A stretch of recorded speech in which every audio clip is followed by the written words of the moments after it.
Bismillahirrahmanirrahim. Assalamualaikum warahmatullahi wabarakatuh. Para pemirsa yang dirahmati Allah, syukur Alhamdulillah yang mana kita pada kesempatan kali ini selalu diberi kesehatan dan diberi rezeki lancar, dan semoga kenikmatan-kenikmatan tadi bisa mudawamah min hadhihi sa'ah ila yaumil qiyamah. Pemirsa yang dirahmati Allah, marilah kita bersama-sama mendengarkan tausiah dari Ustadz Saiful Karim. Semoga apa yang beliau sampaikan bisa bermanfaat bagi kita semua. Saya sedang berbicara pengemis sebagai mental. Jangan-jangan ya, kita bukan seorang pengemis, tapi kita masih memiliki mental sebagai pengemis. Apa sih ciri mental pengemis yang paling mendasar? Ciri mental pengemis yang paling mendasar, yang pertama adalah hidup selalu meminta-minta. Hidup selalu meminta-minta. Memiliki kebiasaan meminta pada sesama makhluk. Jadi dia sangat bergantung sekali kehidupannya pada sesama makhluk. Bahkan mungkin tidak pernah berpikir ya untuk meminta pada selain makhluk, terutama kepada sang pemilik makhluk itu sendiri. Yang kedua jelas ya, seorang peminta biasanya ingin hidupnya selalu diberi. Dan biasanya dia tidak mau bekerja. Ingin mendapatkan sesuatu berdasarkan sifat welas asih dari orang lain saja. Maka di dalam kehidupannya terus-menerus berakting ya, menciptakan kondisi supaya orang lain mengasihaninya. Itu ciri pengemis. Kemudian yang ketiga, tentu saja seorang pengemis tidak pernah memberi. Seorang pengemis tidak pernah menabur. Padahal memberi dan menabur justru itu adalah sifatnya dari Tuhan. Memberi dan menabur adalah sifatnya Allah sebetulnya. Makanya sepanjang dia memiliki mental pengemis dan dia tidak pernah memberi dan menabur, berarti sesungguhnya dia tidak memulai perjalanan menuju Tuhan. Karena sifat Tuhan yang paling mendasar adalah memberi dan menabur. Cenderung meminta belas kasih dari orang lain, berharap kepada manusia, dan tidak mau bekerja keras. Bermental miskin. Iya. Karena bermental miskin itu lebih bahaya daripada kemiskinan itu sendiri. Kemiskinan tidak lebih berbahaya daripada bermental miskin. Karena bermental miskin itu menyangkut anatomi emosi. Makanya ada satu pernyataan yang sangat hebat dari seorang periset ya, sekelas David Hawkins. Beliau mengatakan yang kaya semakin kaya, yang miskin semakin miskin. Itu adalah like attracts like. Artinya ya, kemiripan anatomi emosi seseorang akan menarik yang mirip dengan anatomi emosinya. Jadi seseorang yang dalam kehidupannya selalu apatis, menyangka dirinya tidak layak, menyangka dirinya tidak mampu, bahkan selalu takut untuk berbuat. Biasanya orang yang semacam itu tidak akan jauh yang di luar dengan yang di dalam. Seperti teko. Apa yang keluar dari teko tentu saja itu menggambarkan yang di dalam. Jadi apa yang di luar itu gambaran yang di dalam. Jadi sebetulnya tidak ada hubungan antara realistik dengan anatomi emosi. Karena semua realitas yang dimiliki oleh setiap orang menggambarkan anatomi emosi setiap orang. Sekali lagi, semua realitas yang terjadi di sekitar orang itu sebetulnya itu menggambarkan tentang situasi dan anatomi emosi pada orang itu. Realitas yang sedang melingkupi seseorang itu menggambarkan tentang ya kesadaran yang dimiliki orang itu di dalam. Izinkan hari ini saya akan membedah lebih jauh lagi tentang mentality dari seorang pengemis. Jangan-jangan mentalitas itu dimiliki oleh orang-orang yang justru tidak berprofesi sebagai pengemis. Kalau dia berprofesi sebagai pengemis, memiliki mental pengemis, itu mungkin wajar. Tetapi yang tidak berprofesi sebagai pengemis, tetapi memiliki mentality sebagai pengemis, itu justru yang tidak wajar. Para sahabatku yang dirahmati Allah, untuk menghindarkan diri kita dari mental sebagai seorang pengemis, otomatis kita tidak bisa mengandalkan intelektualitas kita, tapi kita harus mengandalkan kesadaran kita. Intelektualitas kita tidak bisa diandalkan untuk tidak bermental sebagai pengemis. Karena yang dapat diandalkan untuk tidak bermental sebagai pengemis adalah keberlimpahan spiritual yang justru ada dalam kesadaran. Dan intisari dari kesadaran, intisari dari kecerdasan itu adalah kesadaran. Saya tidak berbicara tentang intelektual yang dibangun oleh akademis, tetapi saya sedang berbicara tentang kesadaran yang dibangun oleh intelijensia, kesadaran yang dibangun oleh kecerdasan. Dan sumber kecerdasan sebetulnya ada pada diri setiap manusia. Benih itu ada pada diri setiap kita. Cuman sayang sekali, banyak yang tidak sadar bahwa sesungguhnya kita memiliki benih yang luar biasa di dalam diri kita. Kita semua memiliki potensi yang tanpa batas. Tetapi benih itu terkadang tidak tumbuh mekar dan berbunga. Bahkan tidak pernah tumbuh menjadi benih baru. Perhatikan ya, ketika sebuah benih yang disemaikan semesta kepada kita, kemudian mati di tengah jalan, bukan sekedar kematian benih yang terjadi, tetapi kita gagal untuk melahirkan benih-benih baru. Banyak yang gagal dalam melahirkan benih-benih baru di dalam kehidupannya. Karena terkadang mengizinkan dia menjadi orang lain. Dia tidak menjadi dirinya sendiri. Dia mengizinkan dia menjadi suatu duplikator dari orang lain. Bahkan dalam kehidupannya, selalu bercita-cita untuk menjadi seseorang. Tetapi tidak pernah bercita-cita untuk menjadi dirinya sendiri. Wajah asli setiap manusia sudah berubah. Karena benih awal yang disemaikan semesta pada dirinya mungkin tidak berkembang. Karena apa? Karena dia sering mengizinkan dirinya untuk menjadi orang lain. Oleh karena itu ada setidak-tidaknya ada beberapa ciri ya orang-orang yang sudah memiliki kecerdasan dalam kehidupannya. Sekali lagi, saya tidak berbicara intelektualitas. Saya tidak berbicara sekolah secara akademik. Tapi saya sedang berbicara sekolah dalam sekolah kehidupan yang nyata. Sekolah nyata dalam kehidupan. Ciri yang pertama tentu saja, orang yang cerdas itu selalu memiliki keinginan untuk melayani. Justru orang-orang yang bodoh, orang-orang yang kurang cerdas, memiliki kecenderungan untuk selalu dilayani. Sebetulnya mengubah dari di menjadi me, itu bukan sesuatu yang gampang. Mengubah dari di menjadi me, itu bukan sesuatu yang gampang. Perlu waktu. Apalagi kalau ya secara karakteristik ya mentality dari jiwa kita memang berkesadaran rendah. Perlu upaya untuk upgrading dari jiwa kita yang sungguh-sungguh ya untuk mengubah di menjadi me. Ada orang yang dalam kehidupannya cenderung untuk dilayani, maka dia cenderung untuk tidak bisa melayani. Padahal ciri kecerdasan yang pertama adalah melayani. Ciri kecerdasan yang kedua adalah membantu. Ciri kecerdasan yang ketiga adalah menolong. Ciri kecerdasan yang keempat adalah menerangi. Ciri kecerdasan yang kelima adalah membimbing. Ciri kecerdasan yang keenam adalah mengasihi. Dan ciri kecerdasan yang ketujuh adalah memberi.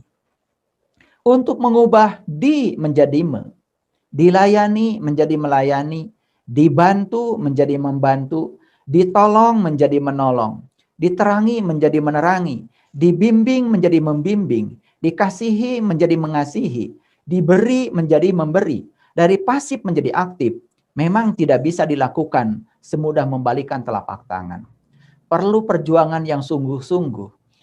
Dan otomatis ya, fraksi realitas itu tidak bisa berubah kalau tidak bisa mengubah fraksi mental kita. Karena perubahan dalam realitas itu tidak akan pernah terjadi kalau kita tidak mengubah secara mendasar perubahan pada aspek mentality dari kita sendiri. Itu sebabnya meniti ke dalam diri menjadi suatu hal yang penting. Karena meniti ke dalam diri adalah mengakses sumber kecerdasan tanpa batas yang ada pada diri setiap manusia. Mengubah menjadi dari di menjadi me, memang tidak mudah. Dan itu tidak bisa dilakukan oleh banyak orang. Biasanya seorang pengemis memiliki mentality di. Dan seseorang yang sudah bebas dari mentalitas sebagai pengemis memiliki mentalitas me. Ditolong menjadi menolong. Dibantu menjadi membantu. Dikasihi menjadi mengasihi. Diberi menjadi memberi. Di menjadi me. Maka itulah tugas kita dalam hidup. Mengubah awalan di menjadi awalan me. Dan beruntung mereka yang hari ini sudah pada proses me, bukan di. Sudah berhijrah dari di menjadi me. Itu adalah jalan baru yang sangat luar biasa. Yang akan memberkahi kehidupan kita. Para sahabatku yang dirahmati Allah. Ada orang yang dalam kehidupannya cenderung mempertahankan yang dimiliki. Tapi ada orang yang dalam kehidupannya sudah sadar, ternyata mempertahankan yang dimiliki pada titik tertentu akan membuat kita menjadi bosan dan lelah. Lalu dia mencari jalan baru dengan cara berbagi. Jadi bertransisi dari mempertahankan yang dimiliki, kemudian menjadi orang yang berbagi, itu pun tidak mudah. Perlu ada suatu pembelajaran dari semesta yang ditempuh secara sungguh-sungguh.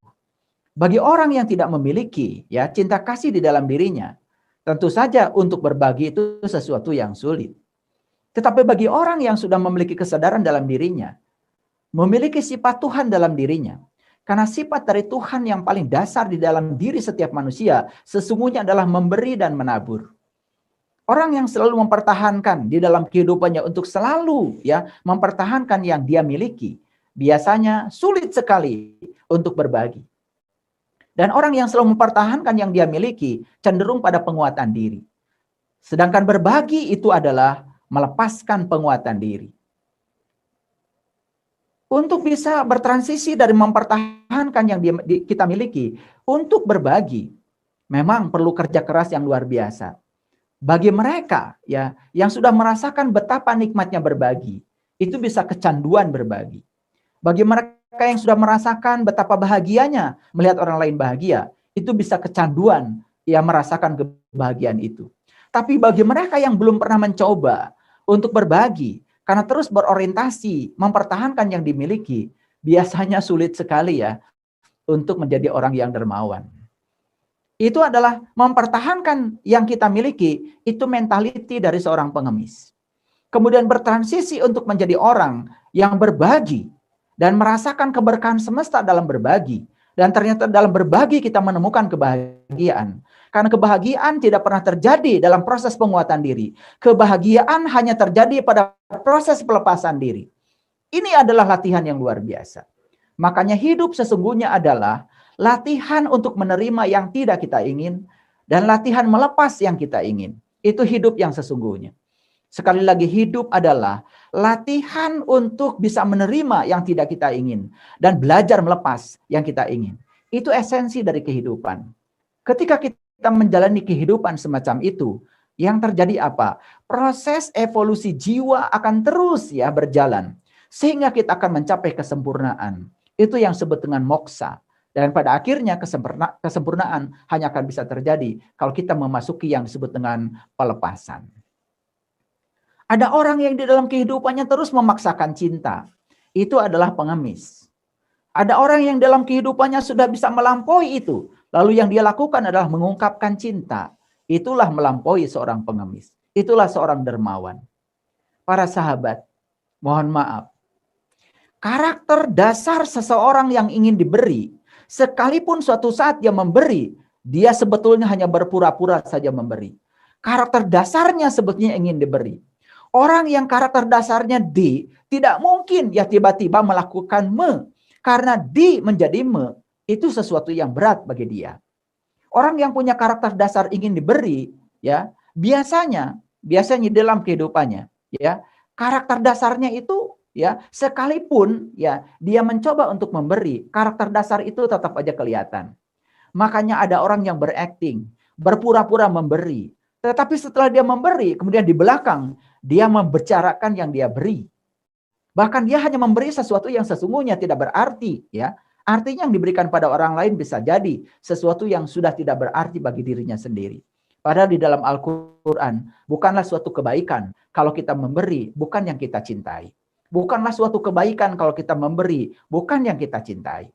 Memberi sesuatu kepada orang lain, karena itu sudah tidak terpakai oleh kita. Sebetulnya itu adalah membuang.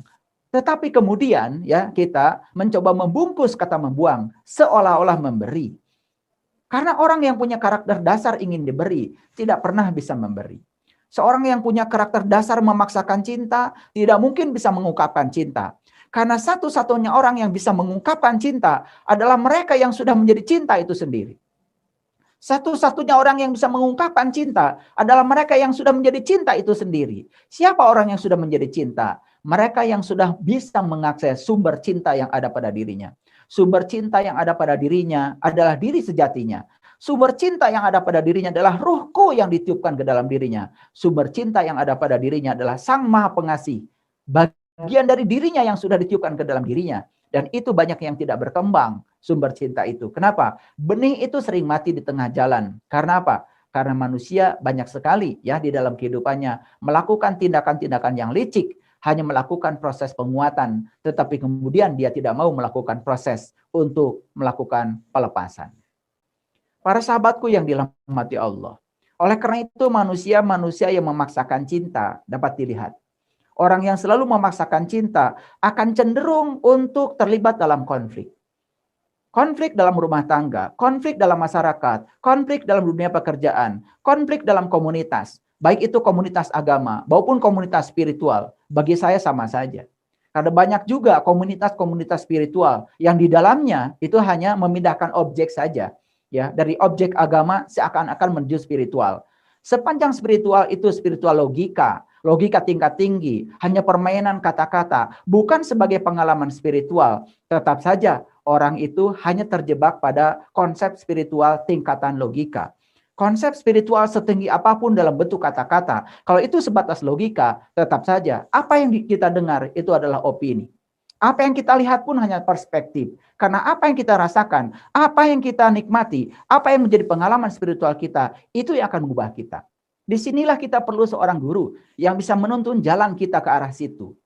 Belajar spiritual dari membaca buku, belajar spiritual dari membaca kata-kata bijak, belajar spiritual dari memperbanyak baca artikel yang di dalamnya seakan-akan ada kata-kata spiritual, logika tingkat tinggi, menggunakan kata-kata asing yang tidak dikenal.